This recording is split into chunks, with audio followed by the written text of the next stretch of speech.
पुस्तकों की कोई कमी मेरे पास नहीं है। बहुत सारी किताबें हैं मेरे पास, लेकिन मैं किताबें ज़्यादा पढ़ता नहीं। मुझे शायद कबीर की बात बहुत जल्दी समझ आ गई थी। पोथी पढ़ पढ़ जग मुआ, पंडित भया न कोई। और 2.5 अक्षर प्रेम का, पढ़े सो पंडित हुए। बात समझ में जल्दी आ गई थी, इसलिए ज़्यादा किताबें मैं पढ़ता नहीं, इकट्ठी करता हूँ जितनी हो सकती हैं। तो ये हिस्सा जो है मेरे सामने, ये फिल्मों की किताबों से जुड़ा है, लेकिन मैं ये भी नहीं पढ़ता, रखता साथ में हूँ। बचपन से मुझे फिल्मी मैगजीन्स पढ़ने का शौक़ था, बहुत मैगजीन्स पढ़ता था मैं। युग छाया, रंगभूमि, सुषमा, बाद में जब थोड़ी अंग्रेज़ी आ गई तो पिक्चर पोस्ट। इन किताबों में ज्ञान है, लेकिन सच्ची बात यह है कि ज्ञान जो असली हासिल होता है वो तारकोल की सड़कों पर धक्के खाकर महसूस होता है। मील का पत्थर तो महज धोखा है, रास्ते ठोकरों से नपते हैं। तो मैं फिल्म्स भी बहुत देखता था, 60s की फिल्म्स तो बहुत ही देखता था 13-14 बरस की उम्र में। कुतुब मीनार पे पिक्चराइज्ड एक गाना है 1963 की फिल्म तेरे घर के सामने। भाई मैं बड़ा खुश हुआ, क्योंकि मैं भी कुतुब मीनार के अंदर गया था 1965 में। पहले फ्लोर तक आप जा सकते थे, फिर 1981 में एक ट्रेजेडी हुई और उसके बाद में जाना बंद हो गया, आज तक भी बंद है। तो वहाँ वो गाना दिल का भंवर करे पुकार, प्यार का राग सुनो, प्यार का राग सुनो। यानी कुतुब मीनार में देवानंद और नूतन दोनों ही घूम रहे हैं और गाना गा रहे हैं। बाद में पता चला कि कुतुब मीनार के अंदर का सीन इन्होंने स्टूडियो में ही बना लिया था। वजह क्या थी? वजह ये थी कि विजयानंद ने देखा कैमरा ही नहीं फिट हो रहा सीढ़ियों के ऊपर, और इतने बड़े बड़े कैमरा होते थे उस ज़माने में। तो इसलिए जब कैमरा फिट नहीं हो रहा तो उन्होंने कहा भाई बहुत अच्छा है, हम ऐसा करते हैं कि इसको स्टूडियो में ही बना लेते हैं। और उन्होंने ऐसा बना दिया कि जैसे आप कुतुब मीनार में ही शूटिंग कर रहे थे। तो ऐसी ऐसी बातें बाद में मालूम हुई। 1964 में एक गाना सुना मैंने, दिल बेकरार सा है, हमको खुमार सा है, जब से तुम्हें देखा सनम। रफ़ी साहब ने भी गाया, दूसरी तरफ लता जी ने भी गाया। तो वहाँ पीछे एक बहुत बड़ा गुंबद दिखाई दे रहा था इसमें, इशारा फिल्म में। मजरू साहब का गीत, कल्याण जी आनंद जी का धुन और रफ़ी साहब, और उधर से लता जी की आवाज़। यार कितनी सुंदर जगह है। बचपन में जब मैंने देखी थी ये फिल्म 1964 में, कितनी सुंदर जगह है। तो समय बीतता है, आज मैं आपको उसी जगह लिए चलता हूँ, और आप देखिए उस गाने को, और आप देखिए मेरे इस वीडियो को। मैं आज आपको, चूँकि अभी एक दिन पहले ही तो मैं आपको कुतुब मीनार में भी ले गया था, और कुतुब मीनार में जाकर वो गाना मुझे याद आया था, दिल का भंवर। तो देखिए, यानी मकबरों से जुड़ी जगहों पर भी मुझे गाने याद आते हैं। तो आइए चलते हैं आज एक ऐसे हिस्से पे जो बहुत देखने में, इतने सुंदर गार्डन है वहाँ पर, और इतना बड़ा गुंबद है, और इतिहास का वो एक बड़ा ही विशेष पन्ना है। मैं आपको लिए चलता हूँ और आप उसको देखिएगा, और उस गाने को भी देखिएगा जहाँ तक हो सके यूट्यूब पे। दिल का भंवर करे पुकार कुतुब के लिए, और दिल बेकरार सा है इस जगह के लिए, जिस जगह मैं आपको अभी थोड़ी देर में लेकर के चलता हूँ। घर बैठे बैठे आप ट्रैवलिंग भी कर लीजिए, आप टूरिज़्म भी देख लीजिए। मैं तो घूमता फिरता रहता हूँ। हाँ, जहाँ जाकर मुझे याद आते हैं गाने, जैसे ताजमहल पर जब भी कभी जाता हूँ, एक शहंशाह ने बनवा के हंसी ताजमहल। देव साहब देख रहे हैं, देखिए देव साहब देख रहे हैं कि भाई तुम मेरी बात कर रहे हो, दिल का भंवर करे पुकार। अरे इष्ट देव, कब कहाँ मैं आपको भूलता हूँ, हर पल आप मेरे मन में ही रहते हो। तो ये किताबें जो हैं, ये मेरे अंतर में यूँ देखने से ही उतर जाती हैं, इनको पढ़ने की भी ज़रूरत नहीं पड़ती मुझे। भाई बड़ी खूबसूरत जगह है वो। लेकिन ये आपको तय करना पड़ेगा, आपको सोचना पड़ेगा ये जगह है कौन सी, जहाँ मैं आपको इस गीत के ज़रिए लिए चलता हूँ। और वहाँ चल के फिर कुछ मोहम्मद रफ़ी साहब के गीत गाने का मन है। रफ़ी साहब के अलग अलग तरह के गीत, और ख़ास तौर से वो गीत जो शकील बदायूनी साहब ने लिखे थे। आज का मेरा ख्याल इस तरह से है, मैं अपने दिन को शुरू करता हूँ और चलते हैं एक ऐसी खूबसूरत जगह जो देखने में वाकई बेहद खूबसूरत है।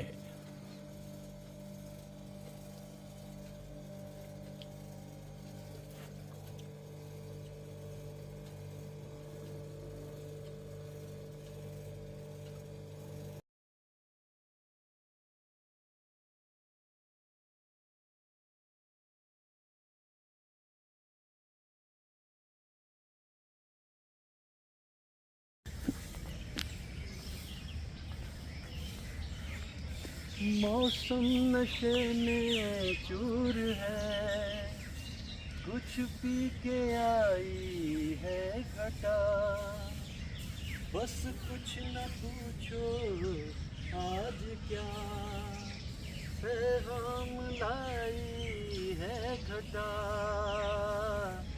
अब मैंने जाना प्यार क्या है, तेरी जुल्फों की कसम, दिल बेकरार सा है, हमको खुमार सा है, जब से तुम्हें ये गीत तो मैं अक्सर ही मोहम्मद रफ़ी साहब का गाता रहता हूँ, लेकिन आज विशेष वजह से गा रहा हूँ। अगर आपने 1964 की फिल्म इशारा देखी है तो आप समझ जाएंगे कि क्यों गा रहा हूँ। यही वो जगह है जहाँ वैजयंतीमाला और जॉय मुखर्जी मौजूद थे और रफ़ी साहब की आवाज़ में जॉय मुखर्जी एक्टिंग कर रहे थे और गाना यही था, दिल बेकरार था। तो उन लोकेशंस पे जब हम पहुँच जाते हैं जहाँ कभी हमारे सितारों ने कुछ काम किया होता है फिल्म्स का, तो बड़ा मन खुश सा होता है, अच्छा सा लगता है। अरे वाह, यहाँ इसका मतलब एक ज़माने में वैजयंतीमाला और जॉय मुखर्जी भी आए। तो इस तरह से देखते देखते चलते चलते आगे बढ़ते बढ़ते हम अपनी ज़िंदगी को चलते रहते हैं, देखते रहते हैं, हम बातें कहते रहते हैं। और एक बड़ा खूबसूरत सा तरीका ये रहता है कि उस दौर का जो 50s और 60s का सिनेमा है उसको हम याद करते रहें। अच्छा, इस गीत की खासियत यह है कि कल्याण जी आनंद जी का संगीत है और मजरू साहब के अल्फाज हैं, और एक तरफ गाते हैं मोहम्मद रफ़ी, दूसरी तरफ गाती हैं लता मंगेशकर। और इसी जगह पे उसका पिक्चराइजेशन हुआ था, बरस था 1964। फिल्म जो है ओके ओके थी, ठीक ठीक ठीक थी, ऐसा कुछ विशेष फिल्म में था नहीं। लेकिन किसी फिल्म में उस ज़माने की अगर एक गीत भी होता था तो वो गीत को लेकर के रेडियो के ज़रिए, पब्लिसिटी के ज़रिए अपना उसका काम चल जाता था, फिल्म कामयाब हो जाती थी।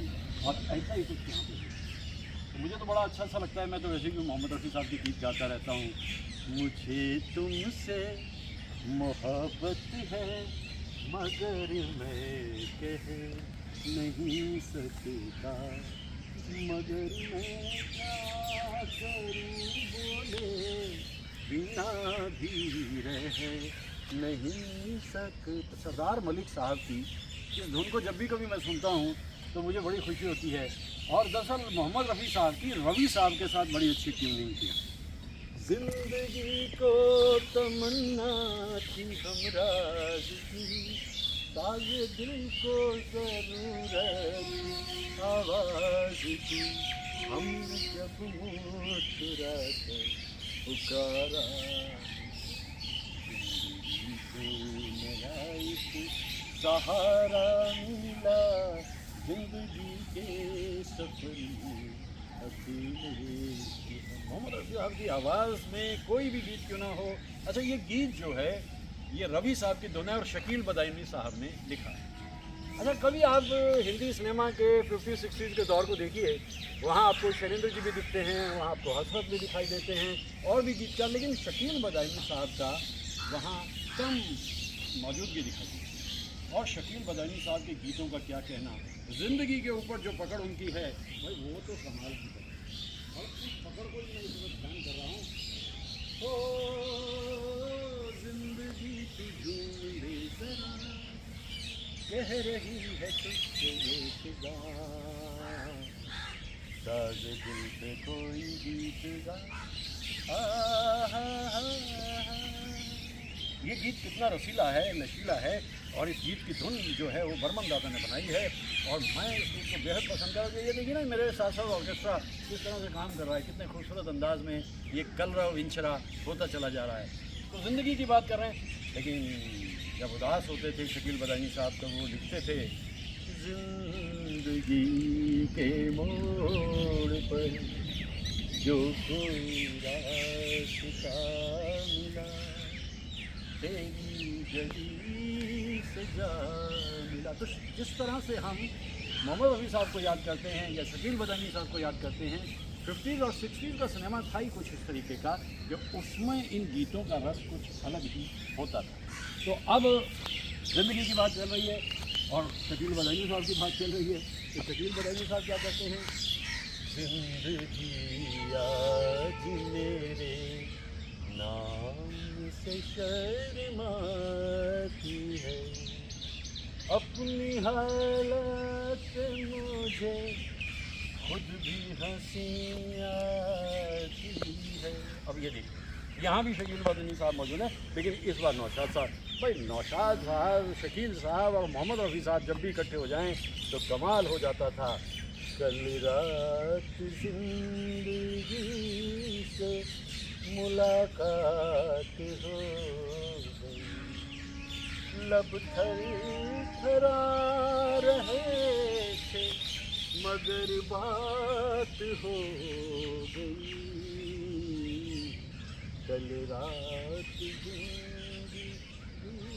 आज मैं ख़ास तौर से, मतलब ऐसा नहीं कि उनकी पुण्यतिथि है या उनका जन्मदिन है शकील बदायूनी साहब, मुझे याद आ रहे हैं एकदम से कि देखिए उनके साथ में ज़्यादा कोई हम ये कहें कि इंसाफ नहीं हुआ, ना इंसाफ़ी हुई। तो आइए आज ऐसे खूबसूरत माहौल में आकर के शकील बदायूनी साहब के गीतों को याद करें। ज़िंदगी से जुड़े हुए गीत, यानी कुछ इस तरीके से भी कि अगर वो हुस्न इस वक्त जाग जाए तो ज़िंदगी में नशा छा जाए।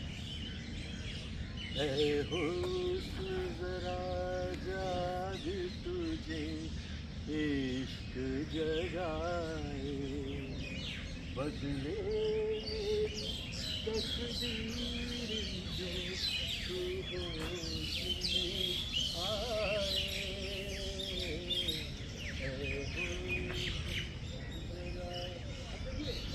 रफ़ी साहब की बात कर रहे हैं और रवि साहब की बात कर रहे हैं और शकील बदायूनी साहब की बात कर रहे हैं। अभी तो आफ्ताब है, जब महताब आएगा और वो सामने मौजूद होंगी तो आप क्या गाना गाएंगे? आप कहेंगे चौधरी का चांद या आफ्ताब हो, जो भी हो तुम खुदा की कसम लाजवाब हो। और उसी फिल्म में जब उदासी आती है, मिली खाक में मोहब्बत जला दिल का, जो थी आज तक हकीकत वही बन गई फसाना। अच्छा, एक होंचा बना देते थे शकील साहब। अब आपके सामने मनोज कुमार मौजूद हैं। नसीब में जिसके जो लिखा रहा गर्दिशों में हरदम, मेरे इश्क का सितारा। अभी देखिए ना कितने अच्छे गीत हैं उनके। भरी दुनिया, आज तो मैंने तय कर लिया है। वही देखिए, जो नाइंसाफ़ी शकील बदायूनी साहब के साथ की गई है, आज उसका पूरा मैंने सिला देना है। और मैं गाए जा रहा हूँ रफ़ी साहब के गीत और शकील बदायूनी साहब के संगीतकार कोई भी हो, फ़र्क नहीं पड़ता, क्योंकि आज पुरानी राहों से कोई मुझे आवाज़ न दे, मैं टूटी हुई एक नैया हूँ, मुझे चाहे जिधर ले जाओ। अब ये टूटी हुई नैया अगर है मौजूद तो उसमें भी कोई ना कोई तो आता ही है और बन जाता है आपके जीवन का खिवैया। अच्छा, शकील बदायूनी साहब के साथ में जो सबसे ज़्यादा दिलचस्पी थी वो दिलीप कुमार साहब थे।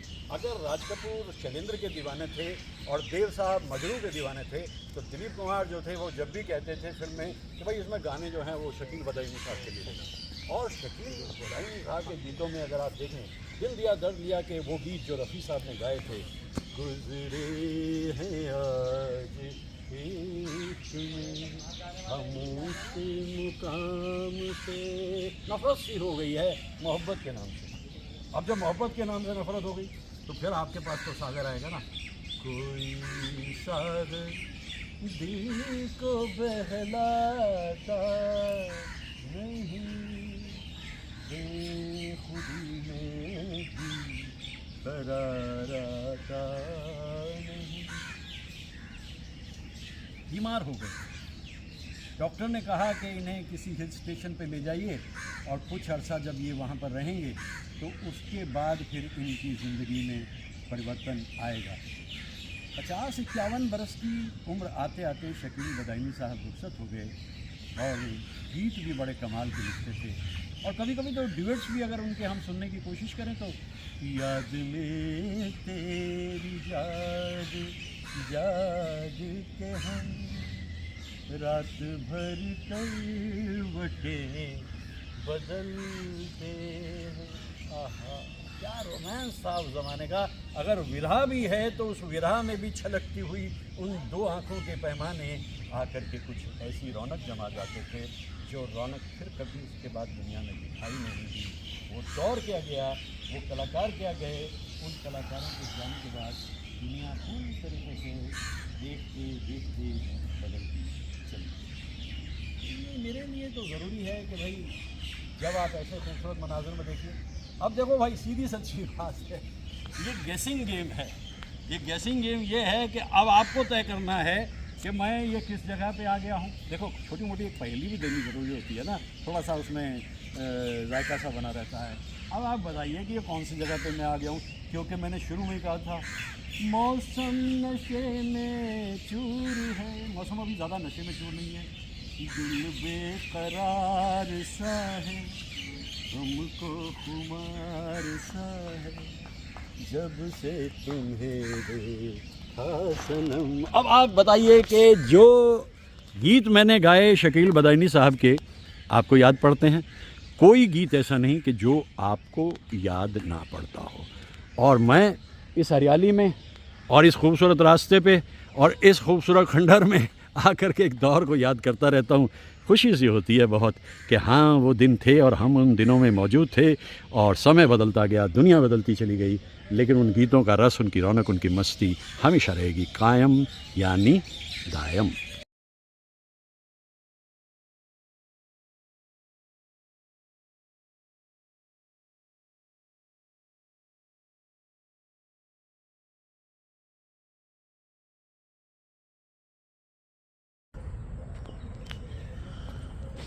इतना भीड़ भड़क्का दुनिया में हर तरफ, जिधर जा रहे हैं वहीं देख रहे हैं, और इतना कोलाहल, शोर शराबा। और हम उसमें जब एक वक्त आता है महसूस करते हैं कि यार बस करो और चलो चले कहीं एक ऐसी जगह पे जो उस सब से बहुत अलग। तो मैं आ गया या खंडरों के बीच में आ गया, और खंडरों के बीच में आकर के ये दुनिया उससे बिल्कुल अलग है। जो भीड़ भड़का वहाँ होता है, ये उससे बिल्कुल अलग दुनिया। और ये देखिए, या वो देखिए, इधर देखिए, उधर देखिए। सच ये है कि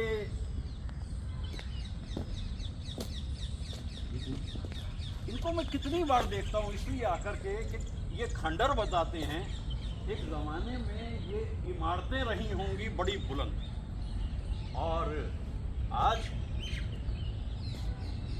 वक्त के सितम कम हंसी नहीं, आज है जहां कल कहीं नहीं, वक्त से परे अगर मिल गए मेरी आवाज़ ही